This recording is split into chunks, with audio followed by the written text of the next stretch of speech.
فصلى الناس والناس وصلى بالليل والناس نيام. ജനങ്ങളെല്ലാവരും അശ്രദ്ധരായി ഉറങ്ങുന്ന സമയത്ത് ആരാണോ രാത്രി എഴുന്നേറ്റ് നമസ്കരിക്കുന്നത്, ആരാണോ രാത്രി നമസ്കാരത്തിൽ നിലകൊള്ളുന്നത്, അവർക്ക് അല്ലാഹു സുബ്ഹാനഹു വ തആല അർശിന്റെ തണൽ നൽകുമത്രേ. എത്ര വലിയ കാര്യമാണ്! അർശിന്റെ തണൽ അല്ലാഹു അവരെ കൊണ്ട് പാർപ്പിക്കും. അള്ളാഹു അവർക്ക് നാളെ ആഖിറത്തിൽ വലിയ കൂലി കൊടുക്കും. ആരാണവർ? ജനങ്ങളൊക്കെ ഉറങ്ങുമ്പോ എഴുന്നേറ്റ് നിസ്കരിക്കുന്നവരാണ്. ഇപ്പൊ നമ്മൾ എന്തായാലും തറാവീഹിന്റെ സമയത്ത് ഉറങ്ങൂല. പക്ഷെ ജനങ്ങൾ എല്ലാവരും വെളിയിൽ സംസാരിച്ചു കൊണ്ടിരിക്കുമ്പോ തറാവീഹ് നമസ്കാരത്തിൽ ആരാണോ നിൽക്കുന്നത് അവർക്ക് നാളെ അർശിന്റെ തണലാണ്. അർശിന്റെ തണൽ വേണമെങ്കിൽ വെളിയിൽ നിന്ന് സംസാരിക്കാതെ നിസ്കാരത്തിൽ പങ്കെടുക്കാം. നമ്മൾ അള്ളാഹ് നിസ്കരിക്കും 30 ദിവസം. അത് നമ്മുടെ ഒരു ടൈം ടേബിളാണ്. അത് അള്ളാഹ് ഇട്ട് തന്ന ടൈം ടേബിളാണ്. നോമ്പ് 30 ദിവസമാണ്, 29 ദിവസം തറാവീഹാണ്. ഈ 29 ദിവസത്തെ കോഴ്സിൽ നിങ്ങൾ പങ്കെടുത്തെങ്കിൽ നിങ്ങൾക്ക് സർട്ടിഫിക്കറ്റ് തരുള്ളൂ. ഇല്ലാതെ 13 ദിവസം നിസ്കരിച്ചിട്ട് ബാക്കി വെളിയിൽ പോരുന്ന മൊബൈലിൽ കളിച്ചോണ്ടിരുന്ന മൊബൈൽ കിട്ടിയ സർട്ടിഫിക്കറ്റ് കിട്ടും. അള്ളാന്റെ പകരം സർട്ടിഫിക്കറ്റ്, അള്ളാന്റെ സർട്ടിഫിക്കറ്റ് വേണോ? 29 തറാവീഹിന് പങ്കെടുത്ത് 30 നോമ്പ് എടുത്ത് പറയാം അൽഹംദുലില്ലാഹ്, തറാവീഹ് ഒന്നും പോയില്ല ഈ വർഷം, സന്തോഷമായിട്ട് പറയാം.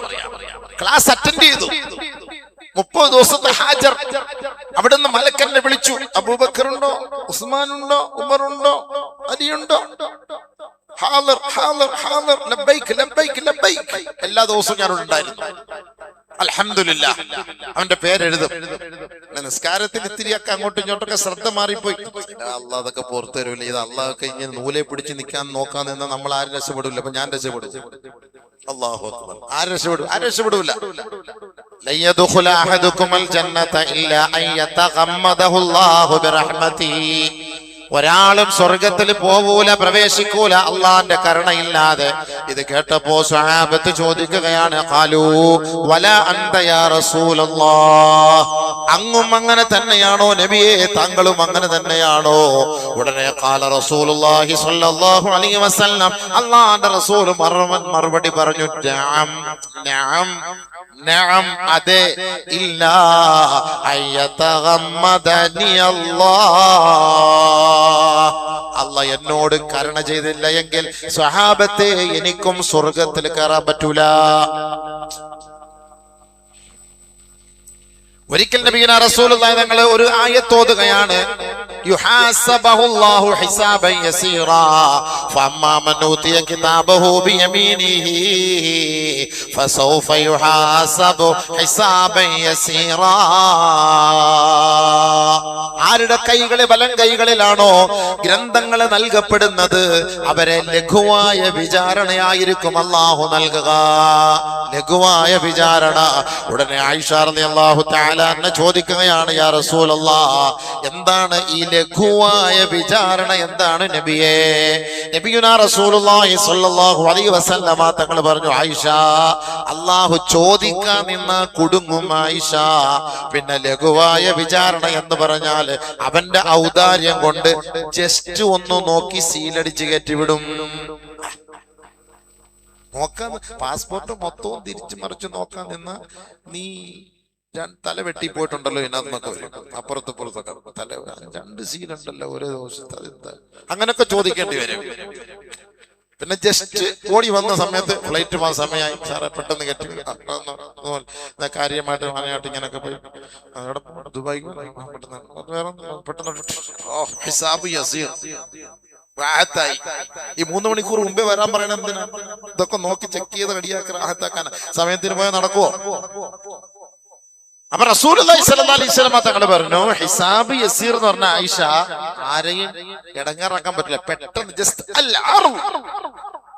അള്ളാഹ്ക്ക് ചോദിക്കാൻ നിന്ന ഒരാളും രക്ഷപ്പെടൂല ആയിഷ. ശരിയല്ലേ? നമ്മുടെ കാണാൻ ചോദിക്കാൻ രക്ഷപ്പെടൂല. ജസ്റ്റ് ഒന്ന് നോക്കുക, കയറ്റിവിടുക. ഇതാണ് ഹിസാബ് യസീർ എന്ന് പറയുന്നത്. അപ്പൊ അള്ളാഹു നമ്മളോട് കരുണ ചെയ്യും. നമുക്ക് അങ്ങനെ ഒരു ഊർജ, നമുക്ക് അങ്ങനെ ഒരു വിശ്വാസവും ഒരു ആത്മധൈര്യവും നമുക്ക് വേണം. എപ്പോഴും അങ്ങനെയാണ്. ഒരാള് മരിക്കാൻ കിടക്കുമ്പോ ഒരു സ്വഹാബി വന്നിട്ട് ചോദിച്ചു, എങ്ങനെയുണ്ട്? എന്റെ എന്റെ പാപത്തെ ഓർത്ത് എനിക്ക് ടെൻഷൻ ഉണ്ട്, പക്ഷെ എങ്കിലും എനിക്ക് ഒരു ഉറപ്പുണ്ട്, അള്ളാഹ് എനിക്ക് പുറത്തു തരുമെന്ന്. റസൂലുള്ളാഹി തങ്ങൾ പറഞ്ഞു, നീ രക്ഷപ്പെട്ടു. അള്ളാഹ് എത്ര വലിയ കാരണമുള്ളവനാ. ചിന്തിച്ചു നോക്കി, എന്റെ പാപത്തെ ഓർത്ത് എനിക്ക് ടെൻഷൻ ഉണ്ട്, ഞാൻ ഒരുപാട് തെറ്റ് ചെയ്തിട്ടുണ്ട്. മരിക്കാറായി കിടക്കുന്ന ഒരാളുടെ അരികിലേക്ക് റസൂലുള്ളാഹി ചോദിച്ചാണ്, എങ്ങനെയുണ്ട്? പേടിയുണ്ട് എനിക്ക് പാവം, പക്ഷെ എങ്ങാലും എന്റെ റബ്ബ് എനിക്ക് പുറത്തു തരും, എന്റെ റബ്ബ് എനിക്ക് പുറത്തു തരും എന്ന വിശ്വാസം. എത്ര വലിയ കാര്യമാണെന്നറിയോ? എത്ര വലിയ കാര്യമാണ്. നമ്മൾ ചിന്തിക്കണം സുഹൃത്തുക്കളെ. യസീദ് ഇല്ലേ, മുആവിയ റളിയല്ലാഹുവിന്റെ മകൻ യസീദ് ഒരുപാട് സഹാബാക്കളെ കൊന്ന ആളാണ്. അയാളാണ് ഖത്തീബ്. അങ്ങേര് കയറി പ്രസംഗിക്കുന്ന രാജ്യത്തിന്റെ ഭരണാധികാരിയാണ് യസീദ്, രാജ്യത്തിന്റെ ഭരണാധികാരിയാണ്. അപ്പൊ അന്നത്തെ കാലത്ത് അങ്ങനെയാണല്ലോ, ഭരണാധികാരി തന്നെയാണ് ഇമാമത്തും ഖിലാഫത്തും ദഅവത്തും എല്ലാം അങ്ങനെ തന്നെയാണ്. അതാണ് വേണ്ടത്. അപ്പൊ കയറിയിരിക്കുക, ഇങ്ങനെ ഖുതുബ ഓതുന്ന സമയത്ത് നോക്കും, എവനെങ്കിലും ഉറങ്ങുന്നെങ്കിൽ തലയ്ക്ക് വെട്ട് കിട്ടും. എവനെങ്കിലുമൊക്കെ ശരീരത്തിനെതിരായിട്ടുള്ളവനുണ്ടെങ്കിൽ അപ്പോഴേ അങ്ങനെ കുറിച്ചു വെച്ചിട്ട് ബക്കറ്റ് എടുക്കാൻ വരുന്നുണ്ട്, പറയണം അവനെയൊക്കെ റെഡിയാക്കി വെച്ചോ. നിസ്കാരം കഴിഞ്ഞ ഉടനെ കൊണ്ടുപോട്ട് ഇറച്ചിത്തടിയിലോട്ട് വെക്കും. ഇതാണ് പുള്ളിയുടെ പരിപാടി. സ്വഹാബാക്കളടക്കം പേടിച്ച് നിസ്കരിക്കൂല. ഇയാള് ഹുത്തുബോധം കയറി നിന്നാലേ അവര് രഹസ്യമായിട്ട് ഇരുന്ന് സുന്നത്ത് നിസ്കരിച്ചില്ലെങ്കിൽ തൂണിനൊക്കെ മറഞ്ഞ് ആരും കാണാതെ രഹസ്യമായിട്ട് ഇരുന്ന് നിസ്കരിക്കും. അനസ് റളിയല്ലാഹു അൻഹു അടക്കമുള്ള സ്വഹാബി അറിയാതെ കാണിച്ച് താമസിച്ചു പോയാൽ അദ്ദേഹം ഹുത്തുബ നടത്തിക്കൊണ്ടിരിക്കുമ്പോൾ മിണ്ടാതെ ഇരുന്ന് കേട്ടോണം. ഒരു ദിവസം ഇങ്ങനെയൊക്കെ നോക്കിട്ട് പറഞ്ഞു, കുറെ കൊലകളൊക്കെ നല്ല വിളഞ്ഞു നിപ്പുണ്ട്, വെട്ടാൻ സമയമായെന്ന്.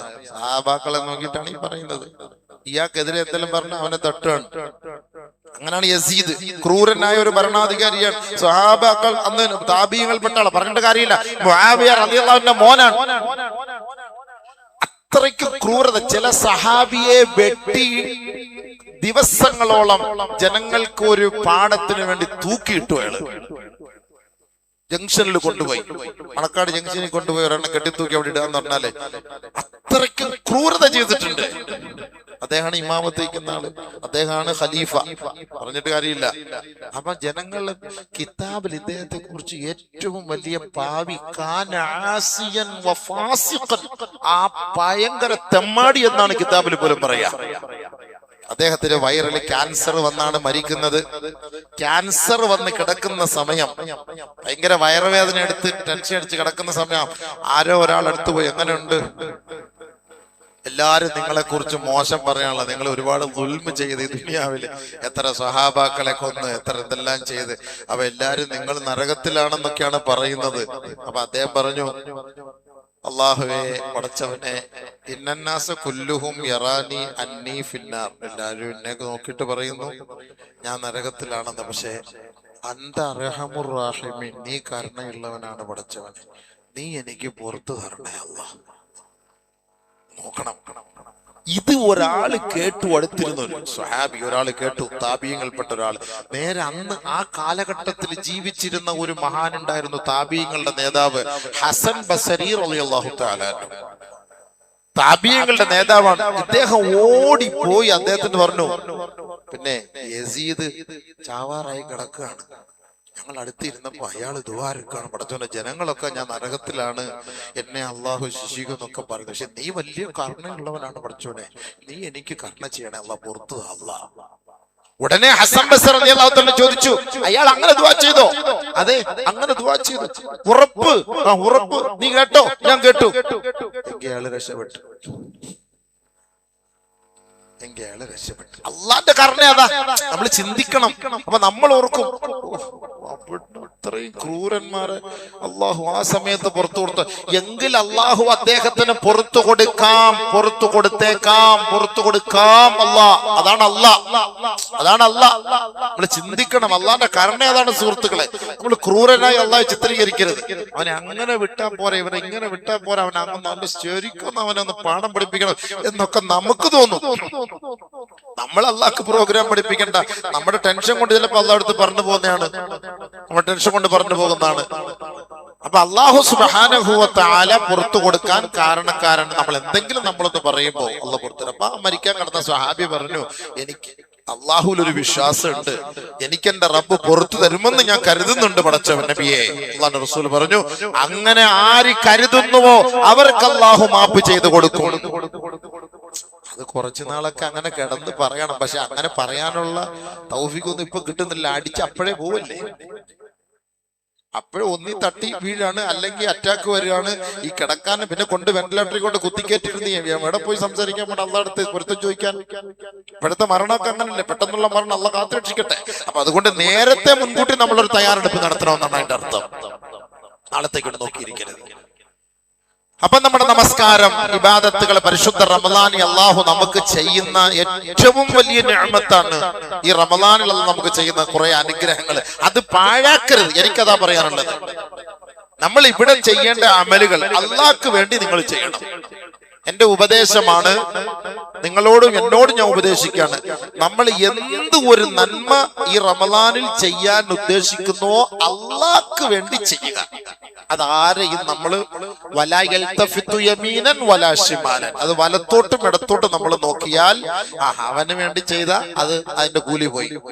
നമ്മൾ ചെയ്യേണ്ടത് അള്ളാഹ്ക്ക് വേണ്ടി ഇഖ്ലാസോടുകൂടി റബ്ബിന് വേണ്ടി ചെയ്യുക. അതാണ് ഇന്ന സ്വലാത്തി വനുസുകി വമഹ്യായ വമമാതി ലില്ലാഹി റബ്ബിൽ ആലമീൻ. നമ്മുടെ നമസ്കാരം, നോമ്പ്, സക്കാത്ത്, ഹജ്ജ്, മറ്റ് കർമ്മങ്ങളെല്ലാം അല്ലാഹുവേ നിനക്ക് മാത്രമാണ് റബ്ബേ. നമ്മുടെ നിയ്യത്ത് അതാണ്. നമുക്ക് വേറെ നിയ്യത്തില്ല. എന്റെ നിയ്യത്ത് അതാണ്. എത്ര വലിയ ശത്രുവായാൽ തന്നെയും നമ്മൾ ആ സമയത്ത് ആ ശത്രുവിനോട് നമ്മൾ അങ്ങോട്ട് പോയിട്ട് സഹകരിക്കുമ്പോ പടച്ചവൻ നമ്മുടെ വാതിൽ തുറന്നു തരും. അതുകൊണ്ടാണല്ലോ സലാസത്തുൻ, മൂന്ന് കൂട്ടർ, ഹസബഹുല്ലാഹു ഹിസാബൻ യസീറാ വഅദ്ഖലഹുല്ലാഹു അൽ ജന്നത ബിറഹ്മതിഹി. മൂന്ന് കൂട്ടരോട് അല്ലാഹു റബ്ബുൽ ഇസ്സത്ത് ചോദ്യം ചോദിക്കൂല, വിചാരണയില്ല. നേരത്തെ ഞാൻ പറഞ്ഞതുപോലെ ലഘുവായ വിചാരണയാണ് അവർക്കുള്ളത്. മാത്രമല്ല അല്ലാഹു അവന്റെ കരുണ കൊണ്ട് അവരെ സ്വർഗത്തിൽ പ്രവേശിപ്പിക്കും അത്രേ. ആരാണെന്ന് അവരറിയുവോ? തുഅതി മൻ ഹറമക വതസിലു മൻ ഖതഅക വതഅഫു അമ്മൻ വലമക. നമ്മളെ കൊണ്ട് ചെയ്യാൻ പറ്റാത്ത പണിയാണ്, പക്ഷേ അങ്ങനെ ചെയ്താൽ അവന് ഹിസാബില്ലാതെ അല്ലാഹ് അവനെ സ്വർഗത്തിൽ പ്രവേശിപ്പിക്കുമെന്ന് നബിയുനാ റസൂലുള്ളാഹി. നമ്മുടെ ലക്ഷ്യം എന്താ? സ്വർഗത്തിൽ പോലല്ലേ? വാശിയാണോ വൈരാഗ്യാണോ? സ്വർഗത്തിൽ പോലാണോ ആൾക്കാരുടെ ലക്ഷ്യം? എങ്കിൽ ഇത് ചെയ്തു. തുഅതി മൻ ഹറമക, നിനക്ക് ഇഷ്ടമില്ലാത്തവർക്ക് നീ അങ്ങോട്ട് കൊടുക്കണം, നിനക്ക് തരാത്തവർക്ക് നീ അങ്ങോട്ട് കൊടുക്കണം. ചിന്തിക്കേണ്ടതാണ്. നിനക്ക് ഇഷ്ടമില്ലാത്തവർക്ക് അങ്ങോട്ട് കൊടുക്കണം. എന്റെ കുടുംബക്കാരൻ അവൻ തന്നിട്ടേ ഇല്ല, ഒന്നും ഇങ്ങോട്ട് അവൻ കൊണ്ടുവന്നിട്ടില്ല, പക്ഷേ അങ്ങനെ നീ കരുതല്ലേ, റമദാൻ മാസാണ്, നല്ല ഒരു കിറ്റ് വാങ്ങിയിട്ട് ഇന്നാ ഇക്ക അൽഹംദുലില്ലാ ദുആ ചെയ്യണ റമദാനാണ് എന്ന് പറഞ്ഞ് സന്തോഷമായിട്ട് കൊടുത്തിട്ട് വാ. എടുത്തറിയൂല റാഹത്തായിട്ട് അങ്ങോട്ട് കൊടുക്ക്. തുഅതി മൻ ഹറമക വതഅഫു അമ്മൻ വലമക. റമദാനാണ്, അസ്സലാമു അലൈക്കും, പൊരുത്തപ്പെട്ട് തരണം, മാപ്പാക്കണം, പൊരുത്തപ്പെട്ട് തരണം, മാപ്പാക്കണം. റമദാനാണ്, ഞാനെങ്ങാനും മരിച്ചു പോയാൽ ഈ കുറ്റവാളിയായിട്ട് നാളെ ഉയർത്തപ്പെടരുത്. വതഅഫു അമ്മൻ വലമക, നിന്നോട് അക്രമം പ്രവർത്തിച്ചവന് നീ അങ്ങോട്ട് പൊരുത്തപ്പെട്ടുകൊട്. 4 വതുഹ്സിനു മൻ നസാ ഇലൈക വതസിലു മൻ ഖതഅക. 1 തുഅതി മൻ ഹറമക, നിനക്ക് തരാത്തവൻ അങ്ങോട്ട് കൊടുക്കുക. 2 വതസിലു മൻ ഖതഅക, നിന്നോട് മിണ്ടാത്തവൻ അങ്ങോട്ട് മിണ്ടുക. 3 വതഅഫു അമ്മൻ വലമക, നിന്നോട് അക്രമം ചെയ്തവന് നീ പൊരുത്തപ്പെട്ടു കൊടുക്കുക. ഈ 3 കാര്യം ആര് ചെയ്യുന്നുവോ അദ്ഖലഹുല്ലാഹു ബിറഹ്മതിഹി ജന്നതഹു, അല്ലാഹു അവന്റെ സ്വർഗ്ഗത്തിൽ അവന്റെ കരുണ കൊണ്ട് അവനെ പ്രവേശിപ്പിക്കുമെന്ന് നബിയുനാ റസൂലുള്ളാഹി. എത്ര വലിയ കാര്യം! എനിക്ക് നിങ്ങളോടും എന്നോടും പറയാനുള്ളത് പരിശുദ്ധമായ റമദാനാണ്. റമദാൻ മാസത്തിൽ നമ്മൾ ഒരുപാട് സദഖാത്തുകൾ ചെയ്യുന്നവരാണ്, ഒരുപാട് നന്മകൾ ചെയ്യുന്നവരാണ്. നമ്മൾ ചെയ്യുന്ന നന്മകൾ അള്ളാഹ്ക്ക് വേണ്ടി ചെയ്യും. എനിക്കതേ പറയാനുള്ളൂ. അള്ളാഹ്ക്ക് വേണ്ടി ചെയ്യും. നമ്മൾ ഇതിനകത്ത് വിഭാഗീയതയും വിദ്വേഷവും വൈരാഗ്യവും ഒന്നും വെച്ചിട്ടല്ല റമദാനിനെ സ്വീകരിക്കേണ്ടത്. ഇപ്പൊ റമദാൻ മാസം എത്തി, നമ്മളെല്ലാരും നോമ്പ് തുറപ്പിക്കുന്ന സ്വഭാവം നമുക്കുണ്ട്. നോമ്പ് തുറപ്പിക്കാം. നമ്മുടെത്തെ സാഹചര്യങ്ങളൊക്കെ നമുക്ക് എല്ലാവർക്കും അറിയാം. അതല്ല നമ്മുടെ വിഷയം. അപ്പൊ നമുക്ക് തോന്നും, ഇവിടെ കൊടുക്കണ്ട, വേറെ കൊടുക്കാം, ഇവിടെ നോമ്പ് ഉറപ്പിക്കണ്ട, അവിടെ കൊടുപ്പിക്കാം, അവിടെ കൊടുക്കാം, ഇവിടെ കൊടുക്കാം, ഇവിടെ എന്തിനാ ഇങ്ങനെ ഒരു ചിന്ത ശൈത്താൻ വന്നിട്ട് വരും. നമ്മൾ കൊടുക്കുന്നത് അള്ളാഹ്ക്കാണെങ്കിൽ നമുക്ക് ആ ചിന്ത, അത് ആരായാലും ഇപ്പൊ ഏത് കമ്മിറ്റി ഇരുന്നാലും, ഈ കമ്മിറ്റി അല്ല ഇനി ഏത് കമ്മിറ്റി വന്നാലും റമദാൻ തന്നെയാണ്. ഇതെല്ലാം കമ്മിറ്റിക്ക് റമദാനാണ്. ഇത് വ്യത്യാസമുണ്ട്. ഈ കമ്മിറ്റി വരുമ്പോൾ റമദാന്റെ പവിത്രത കുറയാൻ, അടുത്ത കമ്മിറ്റി വരുമ്പോൾ റമദാൻ സവാബ് കൂടാൻ, അങ്ങനെയൊന്നുമില്ല. റമദാൻ എന്ന് പറയുന്നത് ഷഹറുല്ലാഹ് വ ഷഹറു ഉമ്മത്തി, ഈ ഉമ്മത്തികളുടെ മാസമാണ് റമദാൻ. ഉമ്മത്തികളുടെ മാസം നമുക്ക് വേണ്ടി അല്ലാഹ് തുറന്നിട്ട് തുഫ്തഹു അബ്വാബുൽ ജിനാൻ, സ്വർഗ്ഗത്തിന്റെ വാതിലുകൾ തുറക്കപ്പെടുന്ന മാസമാണ്. വതുഗ്ലഖു അബ്വാബുൻ നിറാൻ, നരകത്തിന്റെ വാതിലുകൾ കൊട്ടി അടയ്ക്കപ്പെടുന്ന മാസമാണ്. വതുസൽസലു ശയാതീൻ, ഇടങ്ങേറുണ്ടാക്കുന്ന പിശാചുകളെ ചങ്ങലക്കിടുന്ന മാസമാണ് റമദാൻ. ഇത് അല്ലാഹു തആല മൊത്തമായി പറഞ്ഞത് ലോക ഉമ്മത്തിന്റെ നന്മയ്ക്ക് വേണ്ടി പറഞ്ഞാണ്. അപ്പൊ നമുക്കിടയിൽ അങ്ങോട്ടും ഇങ്ങോട്ടും ഒക്കെ വിരോധവും വിദ്വേഷവും ഉണ്ടെങ്കിൽ നമ്മൾ അത് മാറ്റിവെക്കുമ്പം അള്ളാഹ് തീരുമാനിക്കുന്ന എന്താ, ഈ റമദാനായിട്ട് അവൻ എനിക്കല്ല തന്നത്, അവന്റെ ചിന്ത വേറെയായിരുന്നു. അതുകൊണ്ട് ഒരു പക്ഷെ അവന് കൊടുക്കേണ്ട സവാബ് പിടിച്ചു വെക്കാൻ സാധ്യതയുണ്ട്. നല്ല മനസ്സുകൊണ്ട് പറയാണ്, നല്ല ബുദ്ധിയോട് ചിന്തിച്ചാൽ കൂലി കിട്ടും, അല്ലെങ്കിൽ വെറുതെ അരിയും ചാക്കും വേസ്റ്റ് ആയിട്ട് പോകുന്നല്ലാതെ ഗുണം കിട്ടൂല. ഉള്ള കാര്യം പറയാണ്. ആലിമീങ്ങൾ പറയുന്നത് ബുദ്ധിയുള്ളവർ മനസ്സിലാക്കുക. അപ്പം മൻ ഫത്തറ സായിമൻ കാന ലഹു മിസ്ലു അജ്രി സായിമി, ഒരാൾക്ക് നോമ്പ് തുറപ്പിച്ചാല്, ആയിഷ റളിയല്ലാഹു അൻഹയോട് നബി തങ്ങൾ പറഞ്ഞു, ഇശ്തരി ആയിഷ, ആയിഷ ഈത്തപ്പഴം വാങ്ങി വെക്ക്. എന്തിനാ ഈത്തപ്പഴം വാങ്ങി വെക്ക് ആയിഷ, എന്നിട്ട് നീ അത് കൊടുക്ക്, നോമ്പ് തുറപ്പിക്ക്. വത്തഖിന്നാർ, നരകത്തെ സൂക്ഷിക്കണേ ആയിഷ. ഒരു ഈത്തപ്പഴം കൊടുത്താൽ നരകത്തിൽ നിന്ന് നല്ല രക്ഷിക്കൂന്ന് ചിന്തിച്ചു നോക്കി. നമ്മൾ പള്ളിയിൽ നിന്ന് കിട്ടുന്ന ഈത്തപ്പഴം തിന്നാനല്ല നിൽക്കേണ്ടത്. നമ്മൾ ഒരു പെട്ടി ഈത്തപ്പഴം പൈസ കൊടുത്ത് വാങ്ങി പള്ളിയിൽ കൊടുക്കണം, എല്ലാവർക്കും കൂടി. എന്റെ കയ്യിൽ ഇല്ല, ഒരു പെട്ടിയേ ഉള്ളൂ, ഒരു 30 ദിവസം എന്റെ ജോലി അനുസരിച്ച് എനിക്ക് വരുമാനം കുറവാണ്, എങ്കിലും എനിക്ക് ഒരു ഈത്തപ്പഴെങ്കിലും കൂടി നോമ്പ് തുറപ്പിക്കണം. ഒരു പെട്ടി ഈത്തപ്പഴം വാങ്ങിച്ച് പള്ളിയിൽ കൊണ്ട് കൊടുത്തിട്ട്, ഹബീബേ ഇതും കൂടെ നിങ്ങൾ കൊടുക്കണേ. അൽഹംദുലില്ലാഹ്, ആ ഒരു ഈത്തപ്പഴം കൊണ്ട് ഒരു നോമ്പ് ഒരാൾ തുറന്നാൽ അവനെ അല്ലാഹു നരകത്തിൽ നിന്ന് രക്ഷപ്പെടുത്തും. റസൂൽ അതുകൊണ്ടാണ് ഒരു ഈത്തപ്പഴം നീ വാങ്ങി എന്ന് പറയേണ്ട അർത്ഥം അതാണ്. അല്ലാതെ നീ മന്തി വാങ്ങിക്കൊട്, ഒട്ടകത്തെ വാങ്ങിക്കൊട്, ആടിനെ വാങ്ങിക്കൊടുന്നൊന്നും അല്ല പറഞ്ഞത്. എല്ലാവർക്കും ചെയ്യാൻ പറ്റിയ ഒരു കാര്യമാണ് ഒരു ഈത്തപ്പഴം വാങ്ങിക്കൊടുക്കുക എന്നുള്ളത്. അതുകൊണ്ട് ഈത്തപ്പഴങ്ങൾ വാങ്ങി നോമ്പ് തുറപ്പിക്കാൻ കൊടു, വടകൾ വാങ്ങിക്കൊടുക്ക്. ഈ മാസത്തിൽ നമ്മൾ പിശിക്കരുത്, പിടിച്ചു വെക്കരുത്. കാന റസൂലുള്ളാഹി സ്വല്ലല്ലാഹു അലൈഹി വസല്ലം യജൂദു ഫി റമദാൻ, റമദാൻ മാസത്തിൽ കൈ അയച്ച് റസൂലുള്ളാഹി സദഖ ചെയ്യും. അതുകൊണ്ട് നമ്മൾ അൽഹംദുലില്ലാഹ് റമദാനാണ്. നമുക്ക് വിദ്വേഷവും വൈരാഗ്യവും ഒക്കെ ചിലപ്പോൾ ഉണ്ടാകാം, അത് നമ്മുടെ വ്യക്തിപരമായിട്ട് താല്പര്യം. പക്ഷെ റമദാൻ അള്ളാന്റേതാണ്. എന്റെ പാവം പൊറുക്കണം, എന്റെ കുടുംബത്തിൽ ബർക്കത്ത് കിട്ടണം. ഈ വരുന്ന ആളുകളെല്ലാം സന്തോഷത്തോടുകൂടി ബിസ്മി ചൊല്ലി അൽഹംദുലില്ലാഹ് നോമ്പ് തുറക്കണം. അതിന് എന്റെ പൈസ അതിന് കാരണമാകണം. അതേ ഉള്ളൂ നിയത്ത്. നമ്മുടെ നിയത്ത് അതാണ്. അത് നീ ഇരുന്നത് കൊണ്ടോ അവൻ ഇരുന്നത് കൊണ്ടോ എന്ന ചിന്ത വന്നാൽ ഈമാനും ഇഖ്ലാസും മാറിപ്പോകും. നിങ്ങൾക്ക് ഇഷ്ടമുണ്ടെങ്കിൽ സ്വീകരിക്കും. എനിക്കതേ പറയണം. റമദാൻ മാസം എത്തി, ഇനി നോമ്പ് തുറപ്പീരുമായി ബന്ധപ്പെട്ട് അതിന്റെ കാര്യങ്ങളുണ്ട്.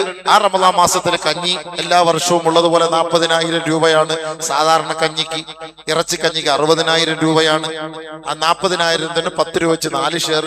ഇറച്ചിക്കഞ്ഞിക്ക് 5 പേരാണ് ഷെയർ. സാധാരണ 4 പേരാണ് ഷെയർ. ഇപ്രാവശ്യം 5 പേര്. അപ്പൊ ഒരാൾക്ക് 12,000 രൂപ. അപ്പൊ 12,000 രൂപ വെച്ച് അൽഹംദുലില്ലാഹ് സന്തോഷമായിട്ട് അവര് കുടിക്കട്ടെ, സന്തോഷമായിട്ട് നോമ്പ് തുറക്കട്ടെ. അൽഹംദുലില്ലാഹ് നമ്മുടെ സന്തോഷമാണ് നമുക്ക് ഏറ്റവും വലുത്.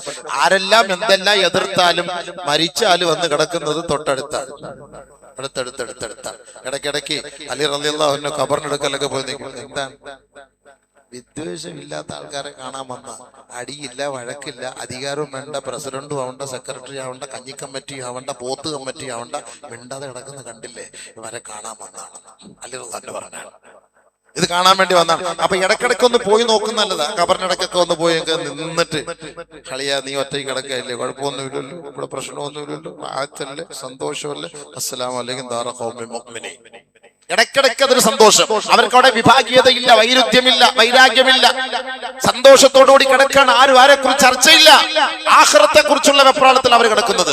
അതുകൊണ്ട് നമുക്ക് റമളാനിനെ വരവേൽക്കേണ്ടത് ആ നല്ല മനസ്സോടുകൂടിയാണ്. അഹ്ലൻ യാ ശഹർ റമളാൻ, അല്ല വിദ്വേഷത്തോടുകൂടിയല്ല, വിഭാഗീയതയോടുകൂടിയല്ല. നമ്മുടെ റമളാനിനെ അള്ളാഹ്ക്ക് വേണ്ടി പൊരുത്തത്തോടുകൂടി അവന്റെ ഇഷ്ടത്തിന് വേണ്ടി നമ്മൾ സ്വീകരിച്ച് നോമ്പ് തുറക്കാനുള്ള വിഭവങ്ങൾ എത്തിച്ചു കൊടുക്ക്, കഞ്ഞി വെക്കാനുള്ള പൈസകൾ എത്തിച്ചു കൊടുക്ക്. 27 അവസാനത്തെ 10 ദിവസത്തെ ഇഅ്തികാഫുമായി ബന്ധപ്പെട്ട ലൈലത്തുൽ ഖദ്റിന്റെ വിഭവങ്ങൾ എത്തിച്ചു കൊടുക്ക്. അത് അള്ളാഹ്ക്ക് വേണ്ടി കൊടുക്ക്, അല്ലാതെ കമ്മിറ്റിക്കാർക്ക് വേണ്ടി കൊടുക്കൂല.